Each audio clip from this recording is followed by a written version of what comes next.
নমস্কার। আজকের গল্প তারাশঙ্কর বন্দ্যোপাধ্যায়ের চোর।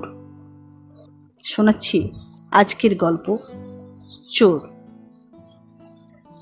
রাত্রির প্রথম প্রহরে চুরি। ভাত ঘুম বলিয়া পল্লীগ্রামে একটা কথা প্রচলিত আছে। ভাতই হোক আর রুটিই হোক আর মুড়িই হোক, আহার্য দ্রব্যে উদর পূর্ণ হইলেই বেশ একটা নেশার আমেজ জমিয়া আসে। ভোরের ঘুমের মতোই সে ঘুম উপভোগ্য। পল্লীবাসীরা সেই ঘুমে আচ্ছন্ন হইয়া পড়িলেই চুরি হইয়া যায়। উপর্যুপরি 10টা চুরি হইয়া গেল। পল্লীর অধিবাসীবৃন্দ হইতে পুলিশ পর্যন্ত বিব্রত হইয়া উঠিল। চোর যে একজন অথবা একই দল সে সম্বন্ধে কোনো সন্দেহ নাই। সব ক্ষেত্রেই চুরি যায় বাসন, তাও ঘটিবাটি নয়, কেবল থালা। দামি কাপড় চোপড় কয়েক বাড়িতে বাহিরে ছিল, সাধারণ কাপড় চোপড় তো সব বাড়িতেই ছিল। সেসবে চোর কোনো ক্ষেত্রেই হাত দেয় নাই। কোনো ক্ষেত্রেই বাড়ির দুয়ার খুলিয়া বাহিরে যায় নাই। বাড়ির দুয়ার যেমন বন্ধ তেমনি বন্ধ থাকে। চোর পাঁচিল টপকাইয়া যায় আসে। থানার দারোগা রামশরণ সিংহের যেমন একজোড়া প্রচণ্ড এবং প্রকাণ্ড বড় গোঁফ, তেমনি তিনি রসিক ব্যক্তি। স্বীকারোক্তির জন্য আসামির হাতের নখে আলপিন ফুটাইতে ফুটাইতে তিনি গান করিয়া থাকেন। পিরিতির বাবলা কাটা বিঁধল পাঁজরে, সখিল বলো না গোরে পিরিতির বাবলা কাটা। সেই রামশরণ সিংহ দেখিয়া শুনিয়া বলিলেন, চোরের নাম তো পেলাম, এখন ঠিকানাটা পেলে হয় যে। লোকজনে উদ্গ্রীব হইয়া উঠিল। শার্লক হোমসের মতো রামশরণ গম্ভীরভাবে বলিলেন, ব্যাটার নাম টপকেশ্বর। নাম ঠিক হইলেও ঠিকানা মিলিল না। দারোগা সাহেব এ চাকলার দাগিগুলার বাড়ি থানা তল্লাশি করিয়া তছ নছ করিয়া ফেলিলেন, কিন্তু কোনোটি টপকেশ্বরের গুহা বলিয়া নির্ণীত হইল না। অবশেষে তিনি চৌকিদারদের প্রহার দিতে আরম্ভ করিলেন এবং গ্রামের বেকার যুবক সম্প্রদায়কে ডাকিয়া ভিলেজ ডিফেন্স পার্টি গঠন করিয়া জোর পাহারার বন্দোবস্ত করিলেন। তাহাতে ফল কিছু হইল। একটা মেছু মাছ চুরি করিতে গিয়ে ধরা পড়িল। জমিদারের চাপরাশি গ্রামেরই একজন সৈরিনীকে সঙ্গে লইয়া যাইতে যাইতে ধরা পড়িল। গ্রামের সুপ্রসিদ্ধা কন্দুলকারিণী জাহাবাজ সুরভি ঠাকুরন প্রতিবেশীর দরজায় ময়লা লেপিতে লেপিতে ধরা পড়িয়া গালি গালাজে নিশীথ রাত্রি কদর্য করিয়া তুলিল। আরো অনেক কিছু হইল। কাহারা বাবুদের কাঁচা মিঠে আমের গাছটা একেবারে ফাঁক করিয়া দিল। পান সিগারেট ওয়ালারা ফটিক দাসের দোকান হইতে 50 প্যাকেট সিগারেট পূর্ণ 2টি বাক্স চুরি গেল।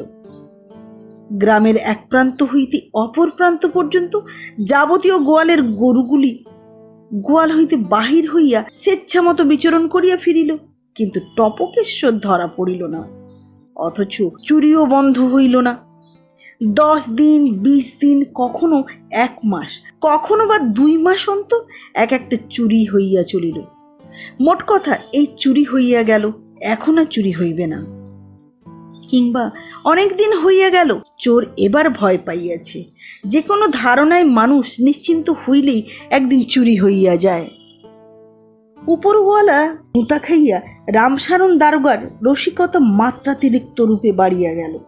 কথা কহিতে গেলেই লোকের সঙ্গে তিনি সহধর্মিনীর সহোদর সম্বন্ধ পাতাইতেই আরম্ভ করিলেন। একজন চৌকিদারের নাকে গাড়ুর নল পুড়িয়া নাসিকা গর্জনের ঔষধ বাতলাইয়া দিলেন। এমনকি এই বয়সে পত্নীর সহদরাকে বিবাহ করিবার আজীবন পোষিত সংকল্প স্ত্রীর সম্মুখেই প্রকাশ করিয়া ফেলিলেন। স্ত্রীকে বলিলেন, শ্যালিকা। ডিফেন্স পার্টি অবিলম্বে ভাঙিয়া দিলেন। অহরহ চিন্তায় চিন্তায় তিনি পাগল হইয়া উঠিলেন। এ গ্রামে চোর আছে, পাক্কা চোর, বংশানুক্রমিক চোরের বংশ। 3 পুরুষ ধরিয়া তাহাদের রক্তে চৈর্য ব্যাধির বীজাণু কিলবিল করিতেছে। সরকারি জেলখানার দেওয়ালে পেরেক খোদাই দাগে, বাগানে রোপিত গাছের মধ্যে এ গ্রামের ডোং বংশের ইতিহাস প্রত্নতাত্ত্বিক পদ্ধতিতেও গৌরবে জড়ানো আছে, কিন্তু বনিয়াদি বংশের মতো তাহাদের ধারা ধরন 3 পুরুষ ধরিয়া একই চালে চলিয়াছে। 3 পুরুষ ধরিয়া তাহারা ধান চুরি করিতে আসিয়া হাতের কাছে অধিকতর মূল্যের জিনিস পড়িয়া থাকিতেও তাহারা তাহাতে হাত দেয় নাই। এ গ্রামের লোক আজ 3 পুরুষ ধরিয়া ধানের গোলাতেই মোটা এবং শক্ত তালা দিয়াছে, কিন্তু সিন্দুকের ভাবনা কোনো দিন ভাবে নাই। তাছাড়া ডোম বংশের কীর্তি অব্যাহত রাখিতে পুলিশ এক শশী ছাড়া আর কাহাকেও বাহিরে রাখে নাই। বিএল কেসে 18 বছর হইতে 50 পর্যন্ত সকল ডোমেরই দীর্ঘ কারাবাসের ব্যবস্থা হইয়া গেছে। একটা ছেলেকে তো ঠ্যাঙাইয়াই মারিয়া ফেলিয়াছে কুকুরের মতো। এক আছে শশী অবশ্য এককালের সিংহ, আফ্রিকার চতুর নরখাদক সিংহ, কিন্তু এখন সে স্থবির, বাতে প্রায় পঙ্গু। 1 বৎসরেরও বেশি হইয়া গেল লাঠি ধরিয়া কোনো মতে চলাফেরা করিতেছে। তাহার পূর্বে মাস 6 শয্যাশায়ী হইয়াই ছিল। বসিয়া বসিয়া বাঁশ তাল পাতায় আপনাদের কাজ করিয়া এখন প্রায় কায় ক্লেশে বাঁচিয়া আছে। লোকটার যথেষ্ট পরিবর্তন হইয়াছে। এই চুরির প্রথম ঝোঁকে ডোমপাড়া থানা তল্লাশ করিতে গিয়া দারোগা সচক্ষে তাহার অবস্থা দেখিয়া আসিয়াছেন। শরীরের হাড় পাঁজরা বাহির হইয়া পড়িয়াছে। শশী একটা লাঠি পাশে রাখিয়া মাথায় হাত দিয়া উবু হইয়া বসিয়াছিল। তাহাকে দেখিয়া অতি কষ্টে উঠিয়া নমস্কার করিয়াছিল। একজন কনস্টেবল ঘরের ভিতর হইতে জিনিসপত্র বাহির করিতেছিল। জিনিসের মধ্যে রাজ্যের ডালা কুলা। তিনি দাঁড়াইয়া শশীর দিকেই চাহিয়াছিলেন। লোকটার অবস্থা দেখিয়া তাহার দুঃখ হইতেছিল। শশী ম্লান হাসি হাসিয়া বলিয়াছিল, শেষকালটায় বড় দুঃখ পেলাম হুজুর, আর বাঁচব না। রামশরণ সান্ত্বনা দিয়াছিলেন, তুই তো বড় পাজিরে বেটা শোষে, তোর বাদ ব্যাধি আমাদের দিয়ে যাবার মতলব করছিস যে? তুই বেটা মলে তো গোটা থানারই বাদ ধরে যাবে রে বসে বসে। তুই বেটা বড় পাজিরে। অনেকক্ষণ ধরিয়া কথাটা সমঝাইয়া শশী ফিক করিয়া খানিকটা হাসিয়া বলিয়াছিল, লোক তো এসেছে হুজুর, নতুন লোক তো এসেছে হুজুর। রামশরণ প্রশ্ন করিয়াছিলেন, তোর মাস্তুতো ভাইয়ের নামটা কি বল দেখি শশী, আমি তোকে 50 টাকা বকশিস দেওয়াবার ব্যবস্থা করব সরকার থেকে। মাস্তুতো ভাই বলিতেই শশী আবার হাসিয়া ফেলিয়াছিল, কিন্তু পরক্ষণেই হাত জোড়ো করিয়া বলিয়াছিল, জানি না হুজুর, বাতে ভুগছি, পক্ষাঘাত হবে মিছে বলিত। দারোগা তাহার মুখ চোখের দিকে চাহিয়া বুঝিয়াছিলেন। শশী মিথ্যা বলে নাই। তিনি একটা দীর্ঘ নিঃশ্বাস ফেলিয়া বলিয়াছিলেন, শালা বড় জ্বালাতন করছে শশে, বুঝলি? শালার টিকিট দেখতে পেলাম না রে, একদিনও শালার টিকি দেখতে পেলাম না।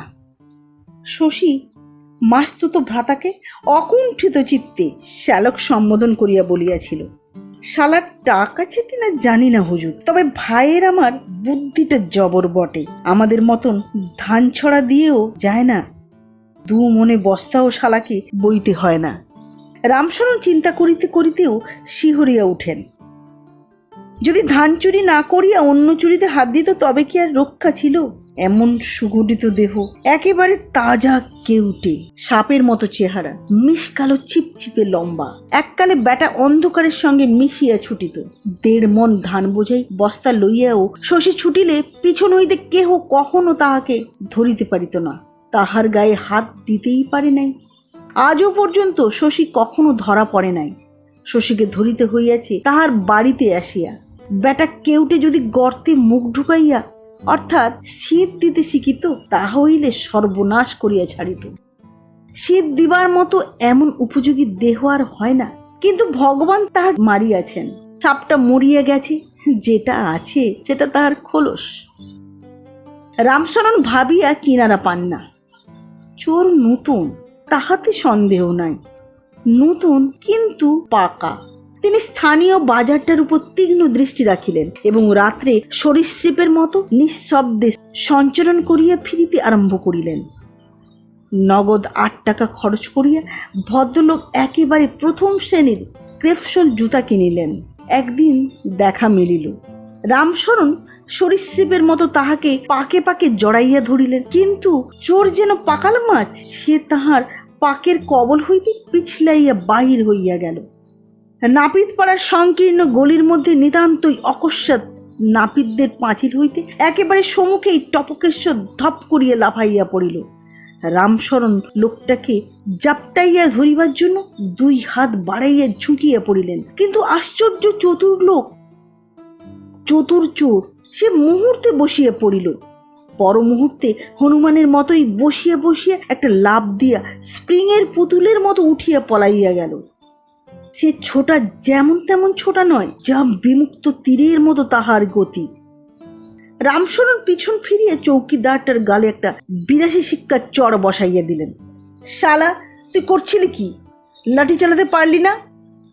কৈফিয়ত ছিল, কিন্তু চৌকিদারটা দিতে সাহস করিল না।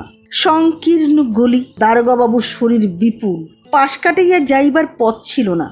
পিছন হইতে লাঠি মারিলে, কিন্তু চৌকিদার কিছুই বলিল না। রামশরণ এতক্ষণে টর্চ জ্বালিলেন। টর্চের আলোয় বাঁ হাতটা একবার দেখিলেন। হাতখানা একবার চোরের অঙ্গ স্পর্শ করিয়াছিল এবং হাতে একটা চটচটে কিছু যেন তিনি অনুভব করিতেছিলেন। দেখিলেন হাতময় তেল লাগিয়া গিয়াছে। তিনি আজ নিঃসন্দেহ হইলেন টপকেশ্বর বিদেশ হইতে ছটকাইয়া আসিয়াছে। লোকটা সিঁদেল চোর। দেহ তৈলাক্ত করিয়া যাওয়ার পদ্ধতিটাই সিঁদেল চোরের। সিঁদের মধ্যে পা পড়িলে কেহ যদি পা চাপিয়া ধরে, তবে টানিয়া লইবার পক্ষে ইহা অপেক্ষা সদুপায় আর কিছু হইতে পারে না। আরও বুঝিলেন সঙ্গের অভাবে সহধর্মিনীর সহোদর সিঁধ না দিয়া বাসন চুরি করিয়া ফিরিতেছে। গোল লাগিল এক জায়গায়। সাপ বাঘের শক্তি পাইল করিয়া। সিঁদেল চোরের বিবর লইয়া কারবার, সে এমন লাভ দেয় কেমন করিয়া? ইহার পরদিন হইতে চুরি বন্ধ হইয়া গেল। পুরা 1 মাস বন্ধ থাকিয়া আবার একদিন চুরি হইল। এবার চুরি ভোর রাত্রে। শম্ভু ঘোষ হলপ করিয়া বলিল, রাত্রি 3টার সময় সে বাহিরে উঠিয়াছিল। তখনও রান্নাঘরের তালা অটুট ছিল। কটমট শব্দে রামশরণ দাঁতে দাঁত ঘষিয়া বলিলেন, রাত্রি 3টে? ওরে, শিয়াল কবার ডেকেছিল? শম্ভু হাঁ করিয়া রহিল। রামশরণ বলিলেন, রাত্রি প্রহর হয়েছিল বেটা, তাই বল। শেয়াল ডাকা না শুনে থাকিস, ভুলকো তারা উঠেছিল কিনা বল। রাত্রি 3টে, বেটার চালে যেন টাওয়ার ক্লক বাজে। রাত্রি 3টে। শম্ভু সবিনয়ে বলিল, আগে আমার ঘড়ি আছে। রামশরণ অপ্রস্তুত হইয়া আরো চটিয়া উঠিলেন। বলিলেন, বাজে না বাজে না? বাজে। আমি ফিরে এসে শুলাম আর 3টে বাজলো। আচ্ছা, যা বাড়ি যা। ঘোষ সঙ্গে সঙ্গে বিপরীতমুখী হইল। দারোগা রামশরণ আবার ডাকিলেন, শোন, বাড়িতে কলা গাছ আছে? আগে আছে, তবে বাসনগুলো সিন্ধুকে পুড়ে কলা পাতা কেটে ভাত খাবি, আর জল খাবি নারকেল মালায়, বুঝলি? ঘোষ সবিনয়ে যথা আজ্ঞা জানাইয়া প্রস্থান করিল। ক্রোধে লজ্জায় ক্ষোভে রামশরণের চোখে জল আসিল। সাঁতরাগাছির ওলের মতো পুলিশ সাহেবের মনে হইল মাথায় একটা লোহার ডাঙচ মারিয়া আত্মহত্যা করেন। 10 দিন চোরের 1 দিন সাধুর, কথাটা সত্য। অস্বীকার করিয়াও বৈজ্ঞানিক সত্যতা না মানিয়া উপায় নাই। কথাটি সত্য। 10 দিন চোরের 1 দিন সাধুর। বিবরে বাস করিয়া জনহীন পারিপার্শ্বিকতার মধ্যে যে সাপ ঘোরে, সেই সাপও একদিন মানুষের সম্মুখে পড়িয়া যায়। চোরকেও একদিন গৃহস্থের সম্মুখে পড়িতে হইল। কৃষ্ণা ত্রয়োদশীর কাস্তের মতো চাঁদ সবে পূর্ব দিগন্তে উঠিয়াছে। দিগন্ত প্রান্তের শারদ জ্যোৎস্না নির্মল আকাশপটের প্রতিফলনে অন্ধকারকে অতি মাত্রায় স্বচ্ছ তরল করিয়া তুলিয়াছিল। অমৃত ঘোষাল দরজা খুলিয়া বাহির হইয়াই দেখিল একটা লোক বসিয়া গামছায় বাসন বাঁধিতেছে। ঘোষাল লোকটা গোয়ার এবং বুদ্ধিমান দুই। একবার ভাবিল, ঝাঁপ দিয়া লোকটার উপর লাফাইয়া পড়ে। পরক্ষণেই মনে হইল যদি লোকটার কাছে অস্ত্রশস্ত্র কিছু থাকে। দ্বন্দ্বটা মুহূর্তের, কিন্তু সেই অবকাশই টপকেশ্বর উঠিয়া দাঁড়াইল। পর মুহূর্তেই ছুটিয়া গিয়ে পাঁচিলের উপর একটা হাত দিয়া অপূর্ব কৌশলে পাঁচিলের উপরে উঠিয়া বসিল। তাহার পর আর নাই। ঘোষাল চোর চোর চিৎকার করিতে করিতে দরজা খুলিয়া ছুটিল। চোরকে সে চিনিয়াছে, চোর শশী। সেই শশী চোর। শশীর বাড়িতে আসিয়া দেখিল ঘরের দরজা বন্ধ, কিন্তু শিকলটা মৃদু মৃদু দুলিতেছে। মুখুজ্জি কাণ্ডজ্ঞান হারাইয়া ফেলিয়াছিল। দরজায় লাথির উপর লাথি মারিয়া সে ডাকিল, হারামজাদা শালা। নামটা পর্যন্ত সে তখন ভুলিয়া গিয়াছে। শশীর ঘরের মধ্যে রোগ ও যন্ত্রণায় কাতরাইতেছিল। সবিনয়ে সকাতরে সে উত্তর দিল, আজ্ঞে, কে মশায়? ঘোষালকে আর পরিচয় মুখে দিতে হইল না। এবারকার প্রচণ্ড পদাঘাতে জীর্ণ কুটিরের দরজার খিল ভাঙিয়া দরজাটা খুলিয়া গেল। ঘোষাল শশীর সম্মুখে দাঁড়াইয়া বলিল, আমি খোলস নয়। কালো সাপ ফোনা তুলিয়া বিবর হইতে বাহির হইয়া আসিল। সক্ষম শশী একেবারে ঘোষালের সম্মুখে দাঁড়াইয়া বলিল, কি? খপ করিয়া শশীর একখানা হাত চাপিয়া ধরিয়া ঘোষাল অপর হাতটা তাহার বুকের উপর রাখিল। মুখুজ্জের হাতে কি লাগিয়া গেল, কিন্তু সে অনুভব করিল শশীর বুকের মধ্যে কে যেন হাতুড়ির ঘা মারিতেছে। ঘোষাল বলিল, শালা চোর, শালা পক্কা চোর। শশী বলিল, ঠাকুর বাড়ি যাও, তোমার বাড়িতে আর চুরি হবে না, আমি দিব্যি করছি। একটু দূরে লোকজনের সাড়া পাওয়া গেল। ঘোষালের ডাকে লোক উঠিয়া এই দিকেই আসিতেছে। রামশরণ দারোগার কণ্ঠস্বর পরিষ্কার শোনা গেল, ওরে শালা, গায়ে কাদা মেখে জমকে ফাঁকি দেবার মতলব? শালার বুকে চড়ে আজ হাঁটবো আমি, কাদা বানাবো শালাকে, কি চোখ বধ করবো আজ। সাহস পাইয়া অমৃত ঘোষাল এবার শিখণ্ডী বিক্রমে আস্ফালন করিয়া উঠিল। একটা অতি অশ্লীল গাল দিয়া কি বলিতে গেল, কিন্তু গালটা শেষ হওয়ার সঙ্গে সঙ্গেই শশী মুহূর্তে একটা প্রচণ্ড চর কষাইয়া দিল। ঘোষাল প্রাণপণে আত্মসম্বরণ করিবার চেষ্টা করিল। চোখের সম্মুখে ছায়াবাজির মতো কাল দীর্ঘ কি একটা ধূসর আবছায়ের মধ্যে মিলাইয়া গেল। কানে আসিল দ্রুত একটা ক্রমবিলীয়মান শব্দ। লোকজন এবং দারোগা যখন আসিয়া পৌঁছিল তখন অমৃত আত্মস্থ হইয়াছে, কিন্তু শশী নাই। রামশরণের তাণ্ডব নৃত্য করিতে ইচ্ছা করিতেছিল। প্রাণপণে আত্মসংবরণ করিয়া কয়জন চৌকিদার, দফাদার ও কনস্টেবলকে ছুটাইয়া দিলেন। জনতার সকলেই প্রায় শেষ রাত্রির রহস্য ঘন আবছায়ের দিকে চাহিয়া শশীকে লক্ষ্য করিতেছিল। প্রত্যেকেরই চোখের সম্মুখে আবছা যেখানে ঘন হইয়া উঠিয়াছে সেইখানে দীর্ঘ কালো একটি মূর্তি যেন নাচিতেছিল। সকলেই বলে, ওই ওই শশী। রামশরণ সহসা গম্ভীর মুখে অমৃতের কাছে আসিয়া বলিলেন, এই বেটা বামনা, ঘরের দরজা ভেঙে পালোয়ানি করতে গেলি কেন? শেকল দিলি না কেন? শেকল দিলি না কেন? ঘোষাল একটু ভয় পাইয়া গেল। সে গালে হাত বুলিয়ে বলিল, আমার দুর্মতি ছাড়া কি বলবো বলুন? কোন গালে চড় মেরেছে দেখি? ঘোষাল লজ্জিত ভাবেই দেখাইয়া বাম গালটি দারোগার দিকে ফিরাইয়া বলিল, বেকায়দায়। রামশরণ টর্চ জ্বালিলেন, দেখিলেন 5টি সোঁটা সোঁটা দাগ একেবারে রক্তমুখী হইয়া ফুটিয়া উঠিয়াছে। এত জোরে? একজন বলিল, সাংঘাতিক চড় মেরেছে রে বাবা। রামশরণ অত্যন্ত খুশি হইলেন। ঘোষালের মুখের কাছে অত্যন্ত বিনয় সহকারে ঘাড় নাড়িয়া বলিলেন, বেশ করেছে। তাহার ইচ্ছা ছিল শশী এক চড় মারিয়া গিয়েছে বাম গালে, তিনিও একখানি চর কষাইয়া দেন উহার ডান গালে, কিন্তু আইন বড় কড়া। হাতের মাছ জলে চলিয়া গেল, হাতের আসামিকে ফেরার করিয়া দিল। শশী সত্য সত্যই ফেরার হইল, কিন্তু জীর্ণ শশী এই রোমাঞ্চকর চৌর্য পর্বের ক্ষিপ্র সুকৌশলী নায়ক বাদ রোগে পঙ্গু প্রায় শশী সেই টপকেশ্বর, এ কথা অসম্ভব বলিয়াই মনে হয়। গ্রামের লোক বিস্ময়ে হতবাক হইয়া গেল। রামশরণ বলিলেন, হারামজাদা ব্যাটার রক্তের দোষ, নইলে চুরি করিতে গেল কেন? যাত্রা থিয়েটারে একটু করলে ও ব্যাটার ভাত খায় কে? উফ, কিরকম বেতরুগী সেজে বসে থাকতো বল দেখি। আগা গোড়া ব্যাটার বজ্জাতি। তাহার সত্যই রোগ হইয়াছিল। সে রোগ যেমন তেমন নয়, তাহাকে একেবারে পঙ্গু শয্যাশায়ী করিয়া তুলিয়াছিল। আর সে কি তীক্ষ্ণ প্রাণান্তকর যন্ত্রণা! শশীর ছেলে হাবল তখন বাড়িতে।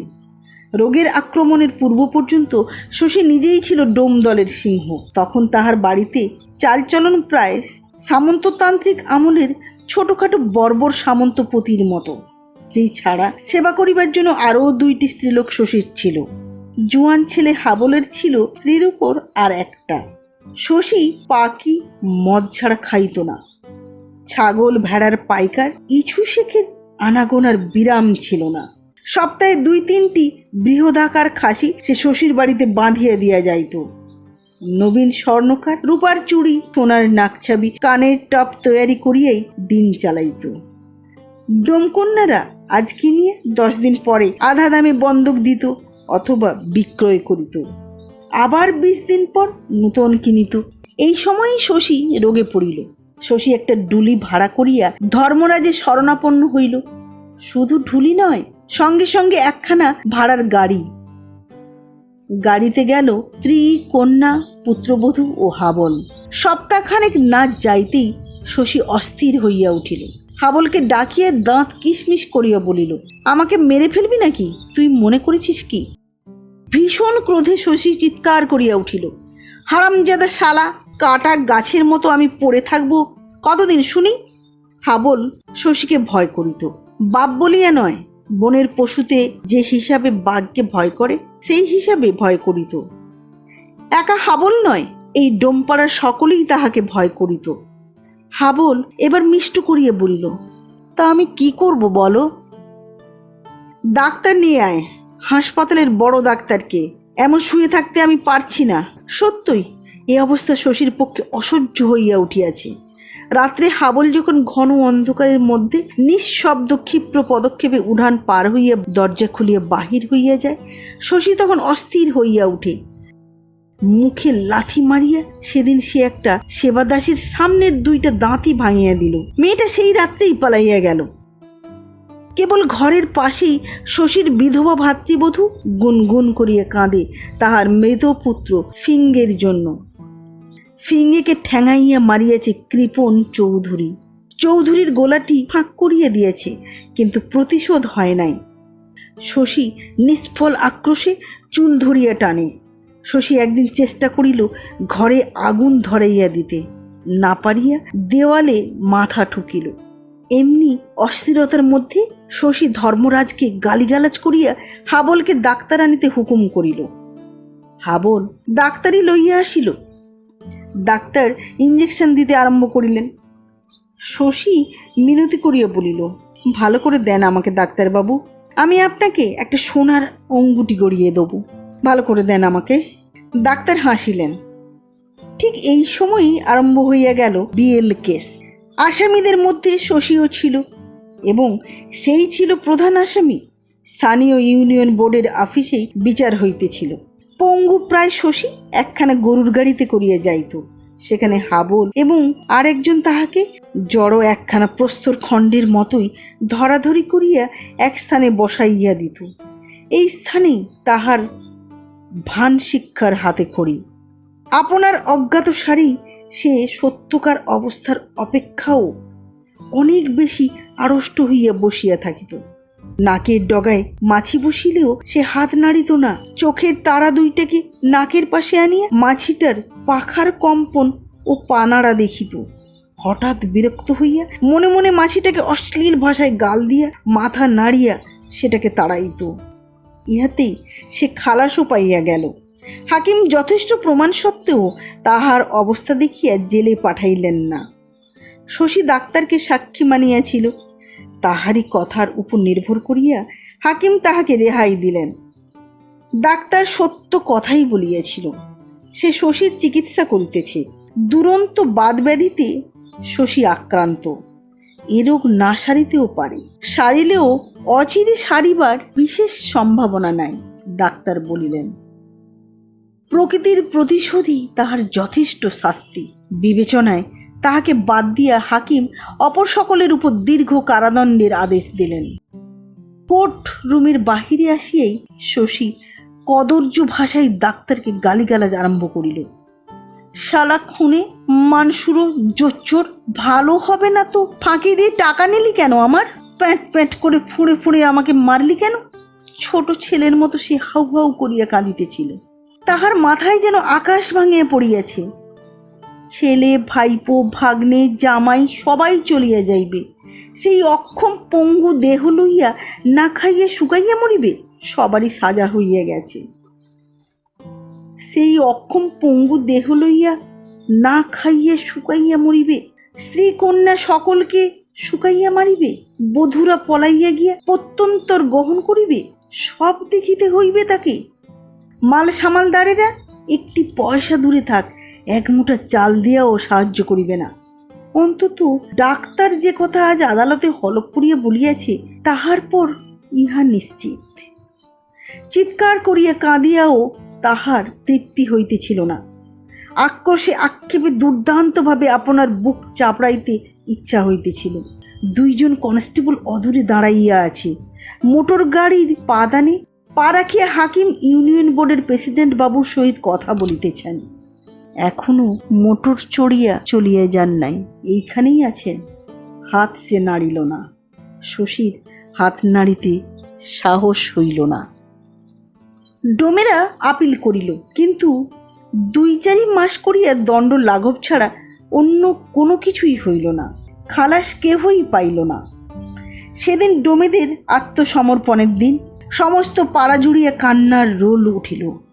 কনস্টেবল দারোগা আসিয়া তাহাদের সঙ্গে করিয়া লইয়া গেল। এত দুর্দশার মধ্যেও গত রাত্রে খাসি কাটিয়া মাংস রান্না হইয়াছিল। বিদায় ভোজ জাতীয় ব্যাপার, ইংরেজি ফ্যাশনের অনুকরণে নয়। 3 পুরুষ ধরিয়া তাহাদের এই প্রথাই চলিয়া আসিতেছে। বাসি মাংস ও ভাত খাইয়া পান মুখে দিয়া ডোমেরা ম্লান মুখে চলিল। মেয়েরা কাঁদিতে কাঁদিতে সঙ্গে গেল। স্টেশনে ট্রেনে তুলিয়া দিয়া ফিরিবে। পথে বাহির হইয়া তাহারা চিৎকার করিয়া কান্না বন্ধ করিল। এখন তাহারা ফোঁপাইয়া ফোঁপাইয়া কাঁদিতেছে। ফিরিবে তাহারা দীর্ঘ নিঃশ্বাস ফেলিতে ফেলিতে। এই নিয়ম। জনশূন্য ডোমপল্লীতে পড়িয়া রহিল শুধু 2টি পুরুষ, শশী আর শশীর দাদা অভিলাষ।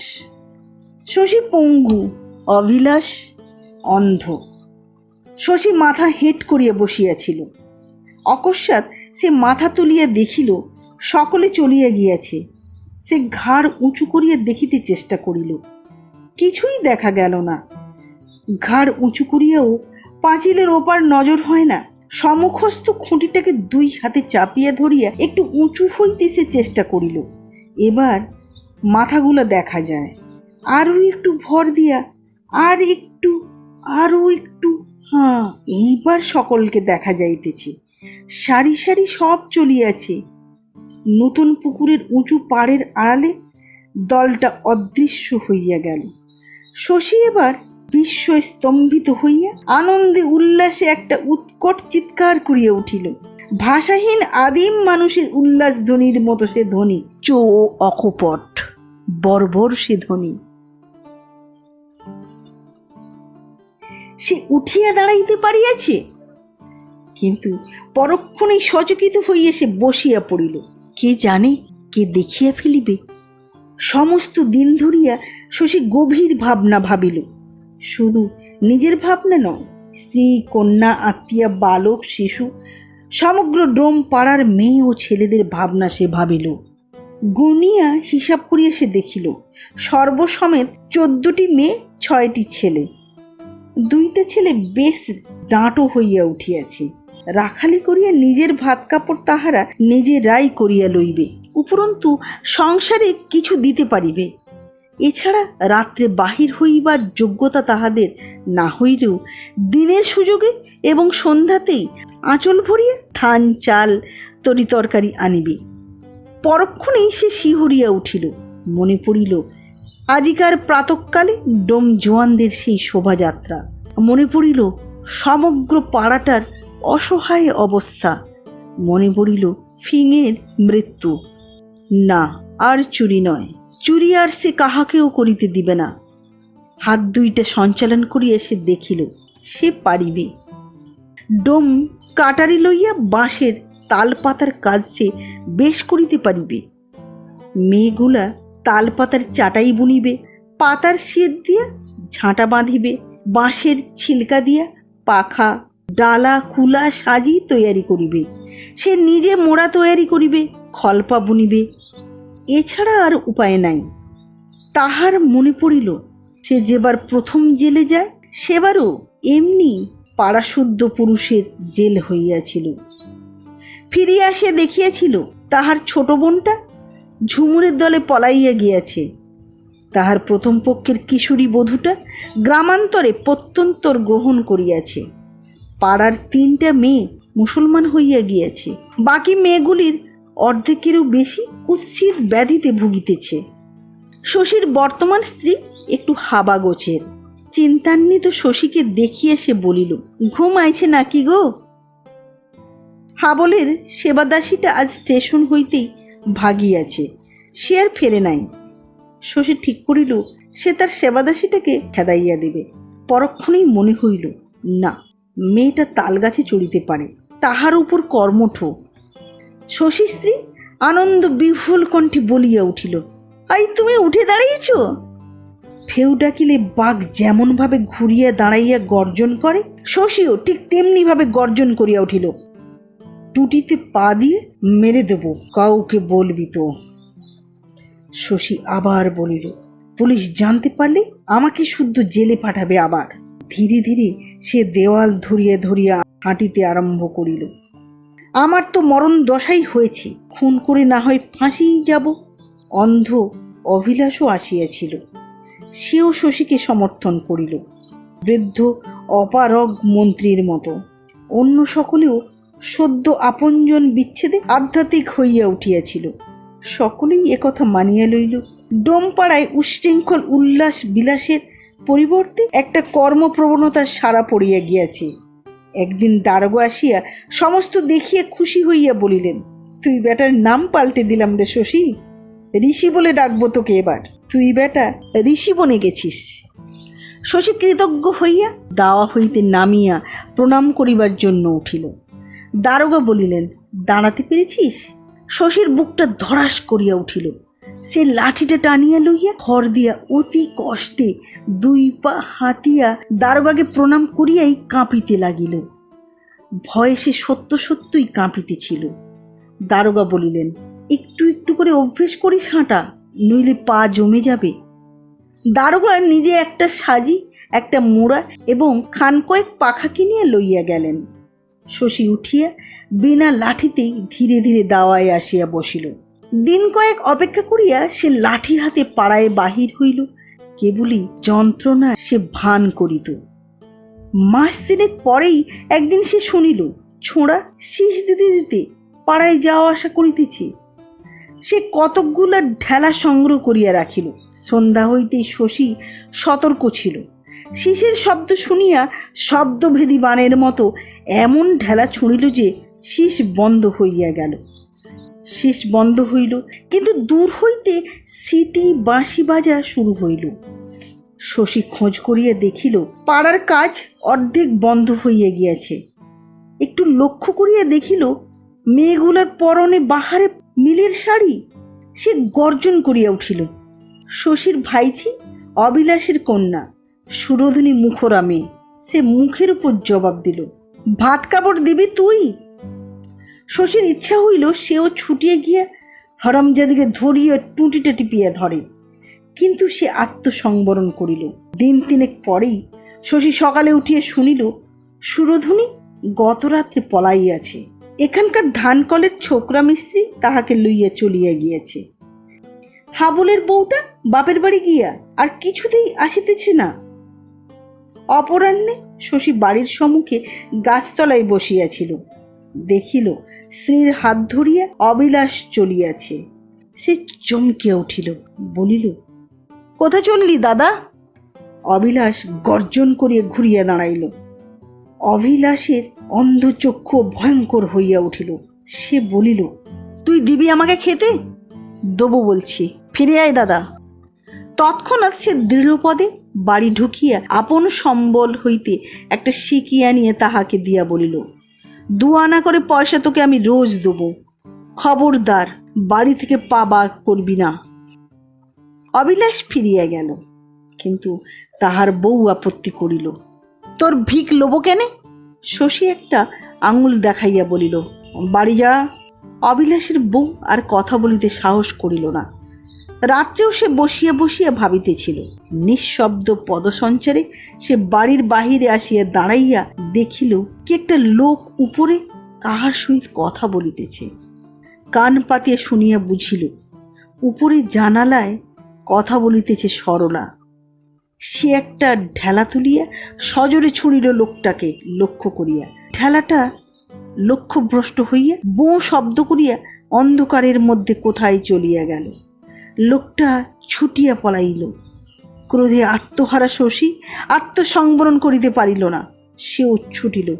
কিছুক্ষণ পরে সে অনুভব করিল অন্ধকারের মধ্যে লোকটা কোথায় হারাইয়া গিয়েছে, কিন্তু সে একটা বিপুল উল্লাস অনুভব করিল। আকাশ পাতাল জোড়া নিস্তব্ধ অন্ধকারের মধ্যে সে ছুটিয়াছে। বুকটা ধরধর করিতেছে, যেন ফাটিয়া যাইবে। তবুও এ কি উল্লাস! কিছুক্ষণ দাঁড়াইয়া বিশ্রাম করিয়া সে নিঃশব্দ সঞ্চরণে গ্রামের গলিপথ ধরিয়া চলিল।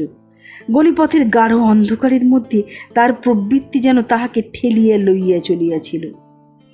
এক জায়গায় সে থমকিয়া দাঁড়াইল। চৌধুরীর বাড়ি। উঠানে প্রকাণ্ড প্রকাণ্ড ধানের গোলা। চৌধুরী ফিঙেকে হত্যা করিয়াছে। শক্তির দম্ভ করে সে হাত তুলিয়া পাঁচিলের মাথা ধরিয়া উঠিতে চেষ্টা করিল। মুহূর্তে সে উপরে উঠিল। আপন শক্তিতে আপনি সে আশ্চর্য হইয়া গেল। সন্তর্পণে নিচে লাফ দিয়ে পড়িয়াই তাহার মনে হইল সে করিয়াছে কি? ধান সে লইবে কি করিয়া? বস্তা তো আনে নাই। সেই মুহূর্তেই উচ্ছিষ্ট ভোগী বিড়ালটার পায়ের চাপে বাসনের শব্দ উঠিল, ঠুংঠাং। শশী বিস্ফারিত নেত্রে বাসনগুলোর দিকে চাহিল। মুহূর্তে অনেক কথা মাথার ভিতরে হু হু করিয়া খেলিয়া গেল। ধানের বোঝা অনেক ভারী। হাজার সুস্থ হইলেও পূর্ব শক্তি তাহার আর নাই। অল্প বাসনে দাম বেশি হইবে। ধান চুরিতে সঙ্গীর প্রয়োজন। বাসন একাই চলিবে। সঙ্গে সঙ্গে বসিয়া পড়িল। আলনা হইতে একখানা গামছা টানিয়া বাসনগুলি বাঁধিয়া সে দুয়ারের দিকে অগ্রসর হইল।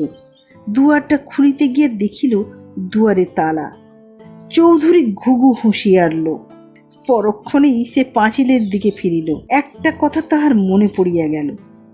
জেলখানায় এক বন্ধু তাহাকে বলিয়াছিল, চুরিতে দুয়ার লইয়া কারবার মানা, কারণ দুয়ারের সম্মুখেই থাকে পথ, আর দুয়ার খুলিতে গেলেই শব্দ। দুয়ার লইয়া কারবার ডাকাতের, যাহারা দুয়ার রাখিতে পারিবে শক্তি বলে তাহাদের। বন্ধু উপদেশ দিয়াছিল, তেল মেখে যেও। ভাবিতে ভাবিতে সে পাঁচিলের উপর উঠিয়া পড়িয়াছিল। লাফাইয়া পড়িল নিরাপদ গলিতে। মনে মনে বন্ধুকে ধন্যবাদ দিল শশী। তারপর শুধু অভাব পূরণ নয়, এ এক নেশা। মহাজন চন্দ্রমহাশয় তাহার মাল সামালদার। চন্দ্রমহাশয় শশীর পুরাতন পৃষ্ঠপোষক মহাজন। বহু কারবারের কারবারি, ধান হইতে মণিহারি পর্যন্ত। প্রতিভাশালী ব্যক্তি। শশীর সহিত নূতন কারবার ফাঁদিবার সঙ্গে সঙ্গেই কাঁচের বাসনের কারবার খুলিয়া বসিলেন। Glass with care. রানীমার্কা বাক্সে তিনি ফেরত কাঁচের বাসনের বদলে কাঁসার বাসন পাঠান, সেখানে বিক্রয় হয়। শশী মাল রাখিয়া আসে। দর থালায় 8 আনা, বাটি গেলাসে 4 আনা। তাই সে শুধু থালাই চুরি করিয়া থাকে। দিনে পঙ্গুর মতো বসিয়া কাতরায়, লোকে সন্দেহ করে না। এভাবেই কাটছে শশীর দিন। ভুল হইয়া গেল অমৃত ঘোষালের বাড়িতে। কয়েক মুহূর্তের ভুল। একটানা প্রায় মাইল 1.5 দৌড়িয়া সে থামিল নদীর ধারে। নদীতে জল অবশ্য নাই, সুতরাং বাধার জন্য নয়। বুকের ভেতর ফুসফুসটা যেন আর শ্বাস প্রশ্বাস লইয়া কুলাইতে উঠিতে পারিতেছে না। ওদিকে পূর্ব দিকও ফরসা হইয়া আসিয়াছে। নদী পার হইয়াই লোকালয়ের পর লোকালয় মধ্য দিয়া চলিয়া গিয়াছে বাদশাহী সড়ক। ঘণ্টাখানেকের মধ্যেই পথটা জাগিয়ে উঠিবে যেন আমিরি চালে। গাড়ি, গরু, লোকজন কলরবলায় ভরিয়া উঠিবে। নদীর ঘাটের বাঁদিকে একটা জঙ্গল, মহাশ্মশান বলিয়া প্রসিদ্ধ। ওখানে নাকি পুষ্করা কাটায়। মানুষ ওদিকে যায় না। শশী ওই বাঁদিকেই ফিরিল। দিগন্ত শিখরে সূর্য তখন উঠি উঠি করিতেছে। অরণ্যের অন্ধকারে আশ্রয় গ্রহণ করিল। নদীর ধারে পলিমাটির উপর ঘন সন্নিবিষ্ট শীর্ণ দীর্ঘ দেহ, বড় বড় গাছ, নিচে কণ্টক গুল্ম সমাচ্ছন্ন। জঙ্গলটায় জানোয়ার নাই, সাপ আছে। শশী খুঁজিয়া খুঁজিয়া একটা গুল্মের মধ্যে এক টুকরা পরিচ্ছন্ন স্থান বাহির করিয়া তাহার মধ্যে ঢুকিয়া শুইয়া পড়িল। কিছুক্ষণের মধ্যেই অগাধ ঘুম। যখন সে উঠিল তখন সূর্য মাথার উপরে, শরতের আকাশের সূর্য, রৌদ্র প্রখর এবং পরিচ্ছন্ন, শানিত সূচের মতো শরীরে বেঁধে সেই রৌদ্র গাছের ফাঁকে ফাঁকে গায়ের উপর আসিয়া পড়িয়াছে। এক ঝলক একেবারে মুখের উপর, পেটোর ভিতরেও ছোঁচ বেঁধিতেছিল। কাল খাইয়াছে সেই সন্ধ্যাবেলায়, তাহার উপর এই দুরন্ত দৌড়। বাপরে বাপ! অমৃত ঘোষাল বেটা বামনা, বেটাকে যে এক চড় কষাইয়া দিতে পারিয়াছি, ইহাতেই দুঃখের মধ্যে সে আনন্দ অনুভব করিতেছিল। একটা কামড় দিয়ে বেটার নাকটা অথবা একটা কান কাটিয়া লইতে পারিলে সে আরো খুশি হইত। কিন্তু পেটের ভিতর ছোঁচ বিঁধিতেছে, উপায় নাই। নদীর জল সে আঁচলাই ভরিয়া পেট পুড়িয়া খাইল। ব্যাস, এইবার এক ছিলিং তামাক নিদেন একটা বিড়ি হইল। কিন্তু দারোগা বাবুর টাঙির মতো গোঁপ খানিকটা ছিঁড়িয়া আনিলেও পাতায় পুড়িয়া বিড়ির মতো খাওয়া চলিত। নিঃশব্দ অরণ্যের মধ্যে সে আপন মনেই হাসিয়া সারা হইল। বিড়ির অভাবে দীর্ঘ নিঃশ্বাস ফেলিয়া আবার সে শুইয়া পড়িল। জাগিল সে সন্ধ্যায়। অন্ধকারের আভাসে অন্তরে অন্তরে তাহার চঞ্চল উল্লাস জাগিয়া উঠিল। প্রথমেই সে সন্তর্পণে জঙ্গলটার গভীর অভ্যন্তর হইতে বাহির হইয়া এক প্রান্তে আসিয়া বসিল। সাপ যাত্রায় অতি পাজি, ছুঁইলে আর রক্ষা নাই।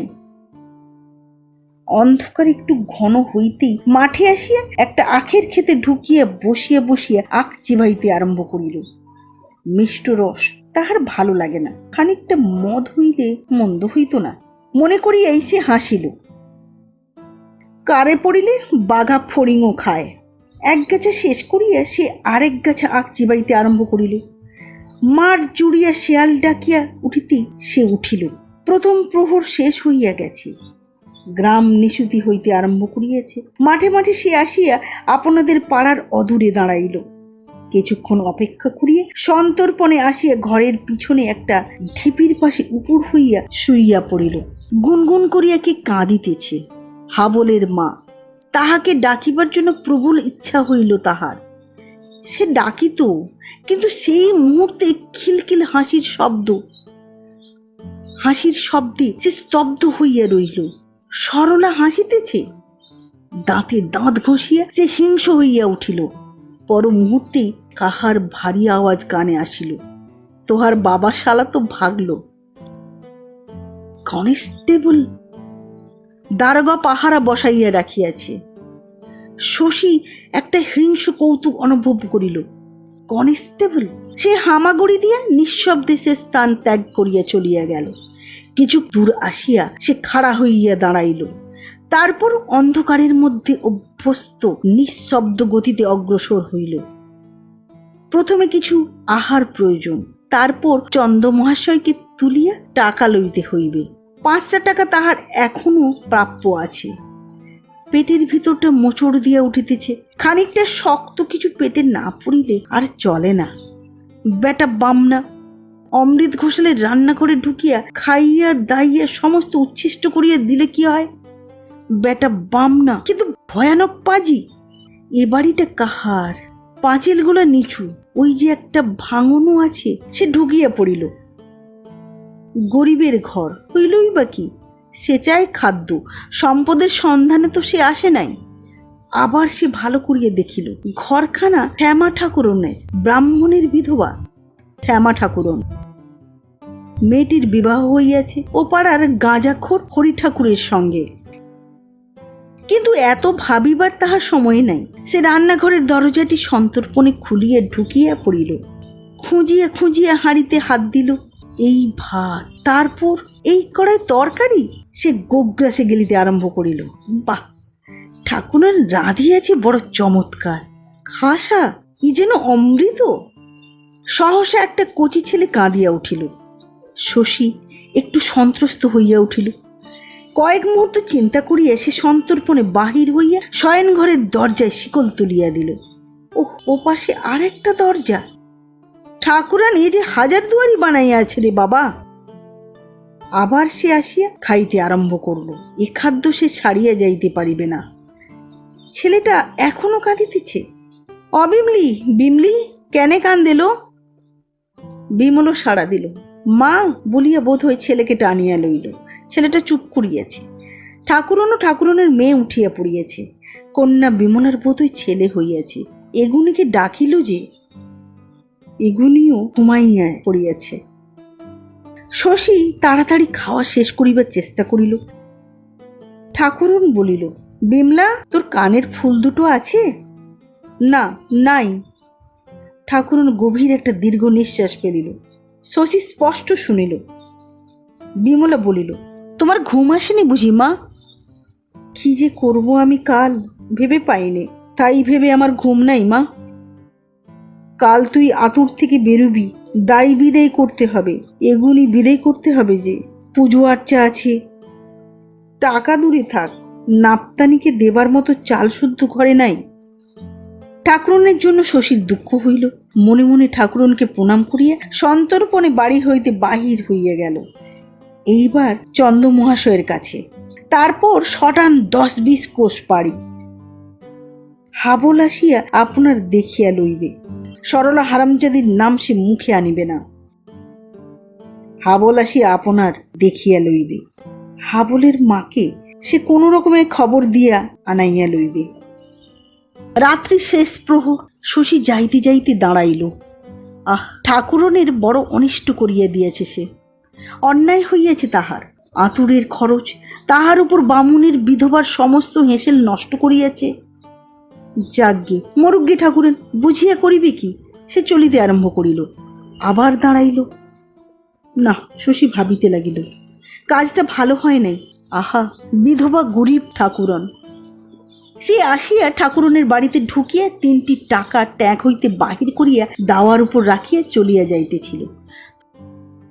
সহসা তাহার মনে হইল, ওই এগুনিটা যদি প্রথমে উঠে তো ওই সব মারিয়া দিবে। সে টাকা 3টি কুড়াইয়া লইল। সেই মুহূর্তেই মনে হইল 3 টাকা। না না, হইতে পারে না। মরুক ঠাকুরন, মরুক, 3 টাকা দিব। কিন্তু তাহাতেও মনটা কেমন করিতেছে। সহসা অন্যমনস্ক শশীর শিথিল হাত হইতে একটা টাকা ঢং করিয়া দাওয়ার উপর পড়িয়া গেল। সঙ্গে সঙ্গে ঘরের ভিতর হইতে শঙ্কিত কণ্ঠে প্রশ্ন হইল, কে? ঠাকুরন শঙ্কিত হইয়াই ছিল। ইহার পূর্বে ঘরের শিকল দেওয়া দেখিয়া বিধবা পাড়াপড়শি জড়ো করিয়াছিল। রান্নাঘরের ব্যাপারও সকলে দেখিয়াছে। শশীর কিন্তু আর সময় নাই। কোথায় গেল টাকাটা? চঞ্চল ত্রস্ততায় তাহার হাত কাঁপিতেছিল। সে কম্পনের মধ্যে বাকি 2টাও ঠং ঠং শব্দে পড়িয়া গড়াইয়া গেল। সঙ্গে সঙ্গে বিধবা বর্ধিত শঙ্কায় উচ্চতর কণ্ঠে বলিল, কে কে? টাকা, তাহার টাকা। শশী সরীসৃপের মতো চারিদিকে হাত লাইয়া ফিরিল। ওদিকে বিধবা হাউ মাউ করিয়া চিৎকার করিয়া উঠিল, চোর চোর চোর! শশী দাঁতের দাঁত খামচ কাটিয়া দাওয়া হইতে উঠানে লাফ দিয়া পড়িয়াই ছুটিল। পাশের বাড়িগুলোতেও লোক চেঁচাইতেছে। কাছে পিঠেই রামশরণ দারোগার গলা শোনা যাইতেছে। শশী গলিতে বাহির হইয়া ঠিক করিল, আজ সে দারোগার গোঁপ ছিঁড়িয়া লইবেই, যদি আজ সম্মুখে সে পড়ে। নিঃশব্দে দ্রুতগতিতে সে গলির ভিতর দিয়া চলিল। কৃষ্ণা চতুর্দশীর এক টুকরা বাঁকা চাঁদ উঠিয়াছে। অন্ধকার কালকের মতোই স্বচ্ছ হইয়া উঠিতেছে।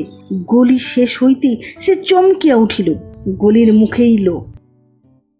দারোগা নিজে ও একজন কনস্টেবল। সে ফিরিবার চেষ্টা করিল, কিন্তু ও মাথাতেও লোকের সাড়া। লোক দুইটা হৈ হৈ করিয়া উঠিল। শশী আর কোনো চেষ্টা করিল না। সে হাত দুইটা বাড়াইয়া অগ্রসর হইয়া বলিল, এই দারোগা বাবু, মানেন না মশাই, এই দারোগা বাবু। দারোগা রামশরণ মহা কৌতুকে হা হা করিয়া হাসিয়া শশীর বুকে ক্রেফসোল জুতার এক লাথি বসাইয়া দিলেন। হাজতে বসিয়ে শশী ইশারা করিয়া একটা কনস্টেবলকে ডাকিল। সরলার সঙ্গে রসিকতা করিতেছিল এই ব্যক্তি। অত্যন্ত গোপনে কাছা হইতে বাকি 2টা টাকা বাহির করিয়া তাহার হাতে দিয়া বলিল। শশী বলিল, সরলাকে দিও, এইতে সরলাকে দিও। নমস্কার। ভালো লাগলে লাইক করুন, সাবস্ক্রাইব করুন, শেয়ার করুন। আবার দেখা হবে আগামী পর্বে একটি নতুন গল্প নিয়ে। নমস্কার।